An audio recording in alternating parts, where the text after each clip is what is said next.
Let's speak to Obaidullah Baheer, Adjunct Lecturer of Transitional Justice at the American University of Afghanistan, joining us not far from the border with Afghanistan. Obaidullah, you're in Pakistan, in the northwest frontier, in Peshawar. What do you know about what's happening in Afghanistan? Hi, Adnan. Always good to talk to you. It's the same situation where whenever you think things are bad, always know they can get worse.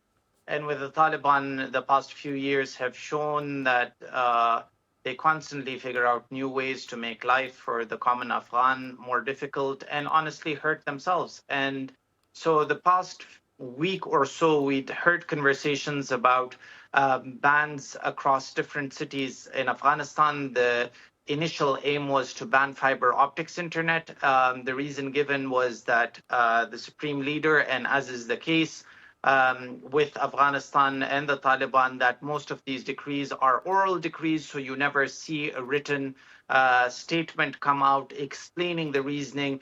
But it was said that the supreme leader of the Taliban was worried about the immoral use of internet, so he wanted fiber optics cut off. So we had fiber optics internet get disconnected in certain provinces, in Kandahar, in Jalalabad, city of Nangarhar, and others, almost 10 provinces, but they would switch on and off. And yesterday we heard for the first time that an oral decree had come in to cut fiber optics nationwide. Then the Ministry of Telecommunication was informed and given a week's notice that they have to switch oral cellular data from 4G to 3G, bring it down to 2G.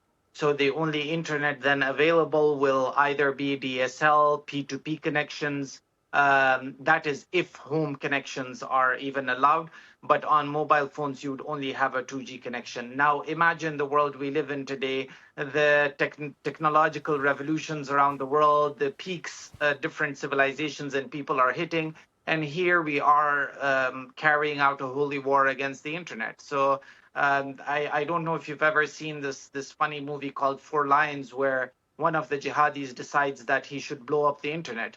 And it looks like that's exactly what is being done in Afghanistan today. I have seen that film, Obaidullah. It's been weeks now since the Taliban began severing fiber optic internet cables. I personally am from Peshawar, where you're talking to us from. I've been into Afghanistan on multiple occasions. I don't want to offend you or Afghanistan, but sometimes I felt I was going back in time 100 years, Obaidullah. Is that what the Taliban is trying to do to the country, considering its recent edicts against women in education and now the internet, apart from everything else?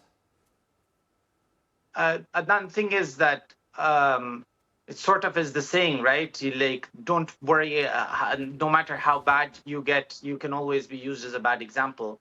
And the thing that the Taliban claim to be bastions of Islam and an Islamic government, to show the world that Islam is anti-progress, anti-technology, anti-civilization, is a very problematic trend to set, because we've always seen the Western world looking for confirmation bias, using their confirmation bias to call us out for how backward we are as a people. And then you have a whole system that is designed to be unique in every bad way possible. Imagine how much this hurts them, let alone the economy, let alone all of us who for the past 16 hours have been worried sick about our loved ones, that I now have to physically go back sooner to figure out if they're okay, right? So the fact that you don't have SMS, you don't have phone calls, you don't have internet, all of that, imagine the anxiety it creates. We have one of the largest diaspora and refugee populations in the world. They would be trying to reach back to their families. The economic sector, the education sector, all of those things rely on the internet. And then you shut it down without any notice. We haven't had flights from Kabul yesterday night because of this disruption. Customs offices and everything that is related to e-governance have been complaining to the leadership, saying we can't do our work without internet. And it's always this trick, right? The sleight of hand is they tell you this is currently in an immoral shape.